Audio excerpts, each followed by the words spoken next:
और मनोज इसी बात को आगे ले जाएं, महिला वोट बैंक, मतलब देखा है अगर पुराने चुनावी नतीजों को खंगालेंगे, जब जब महिला वोट बैंक किसी भी पार्टी से शिफ्ट होता है और वो शिफ्ट माइन्यूट अगर 2-3% का अगर शिफ्ट होता है तो पार्टी का जो एब्सोल्यूट नंबर्स हैं उनमें हम अच्छा खासा अंतर देखते हैं।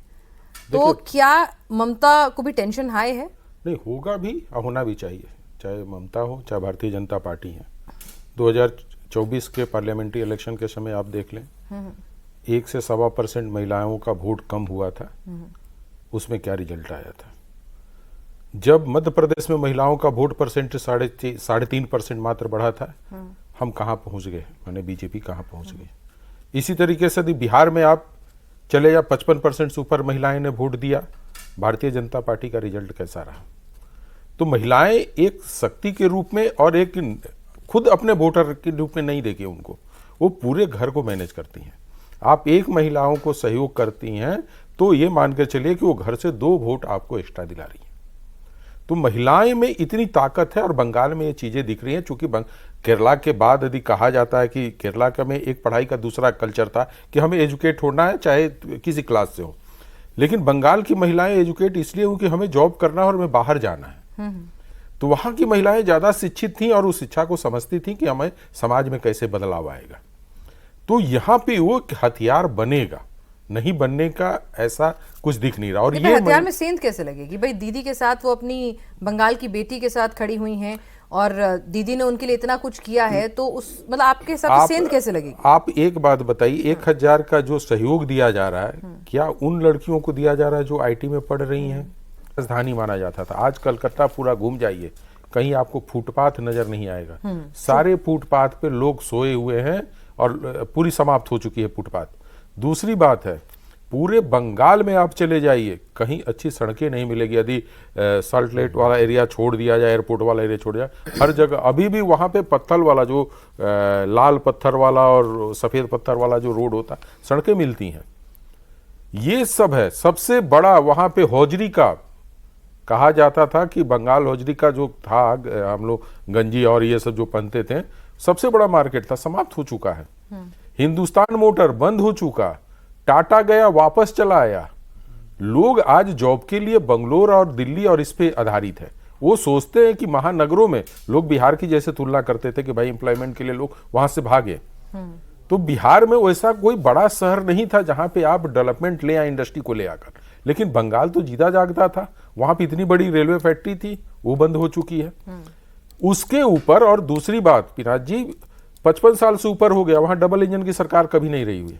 आज लोग उस पर चर्चा करते हैं कि भाई यदि डबल इंजन की सरकार आएगी तो सेंट्रल की पॉलिसी से हमको ज्यादा बेनिफिट मिलेगा, जिससे स्टेट में क्या है, डेवलपमेंट बढ़ेगा। यानी देवेंद्र जी भाई, क्या 1000 नहीं, अब लखपति बनना है।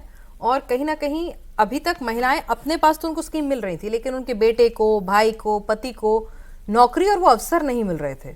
तो क्या ये फैक्टर भी महिलाओं के अंदर सीप इन करेगा? उसी कॉर्ड को छूने की कोशिश कर रही है बीजेपी। जब वो बात करते हैं कि 7th पे कमीशन लागू किया जाएगा, तो जाहिर तौर पे 7th पे कमीशन में सिर्फ ऐसा नहीं है कि पुरुषों के लिहाज से जो महिलाएं नौकरीशुदा नहीं हैं उन महिलाओं के लिए भी मैसेज के लिहाज से कि घर तो अल्टीमेटली आपको चलाना है। दूसरी चीज़, रोज़गार की बात अगर वो कर रहे हैं तो रोज़गार भी उसी हिसाब से कि उन महिलाओं को ये समझ में आए कि उनका भाई, उनका बच्चा जो भी हो तो उसको रोज़गार मिलेगा। तो बार बार उस कॉर्ड को छूने की कोशिश बीजेपी इस लिहाज से कर रही है कि 2021 के चुनाव को देखें तो टीएमसी और बीजेपी के बीच महिला वोटर्स में लगभग 10 से 15% फीसदी का गैप था। उस गैप को बीजेपी नहीं भर पाई और वो गैप भी रीजन के हिसाब से बटा हुआ है। जैसे साउथ बंगाल की अगर बात कर लें तो साउथ बंगाल में जो टीएमसी की लैंडस्लाइड विक्ट्री थी, उसके पीछे सबसे बड़ी वजह महिला वोटर्स था। नॉर्थ बंगाल में, साउथ बंगाल में महिला वोटर्स ने टीएमसी को लैंडस्लाइड विक्ट्री दिलाई और नॉर्थ बंगाल में उसे बचा लिया।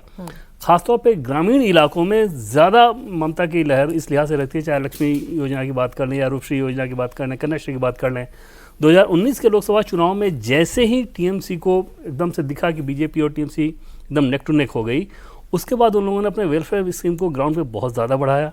राशन वाली योजना या पंचायत स्तर पे अपना एक नेटवर्क खड़ा करना, खासतौर पे जो जंगल महल वाला इलाका है ना, उसमें तो एकदम से उसके बाद स्विंग कर लिया कि 19 लोकसभा में कुछ और स्थिति थी, 21 विधानसभा में कुछ और हो गई। इस बार बीजेपी की कोशिश है कि 2021 में बीजेपी के पास महिला वोटर्स के लिए सिर्फ हिंदुत्व वाला मुद्दा ज़्यादा था, जो कि बहुत ज़्यादा नहीं होता। आमतौर पर महिलाएं एक तो हैबिचुअल वोटर होती हैं, प्लस सीधे सीधे जो फायदा मिलता है उनको, उस नैरेटिव वो ज़्यादा जाती है। पुरुषों के हिसाब से अगर बात करें तो पिछला चुनाव भी बहुत टफ रहा था टीएमसी और बीजेपी के बीच, लेकिन क्योंकि महिला वोटर्स का गैप इतना ज़्यादा था कि वहाँ पर बीजेपी को कुछ मुस्लिम वोटर्स था ही प्लस महिला वोटर्स। इस बार बीजेपी की कोशिश है कि उज्ज्वला, आवास, इस तरह की योजनाओं की भी बात करें।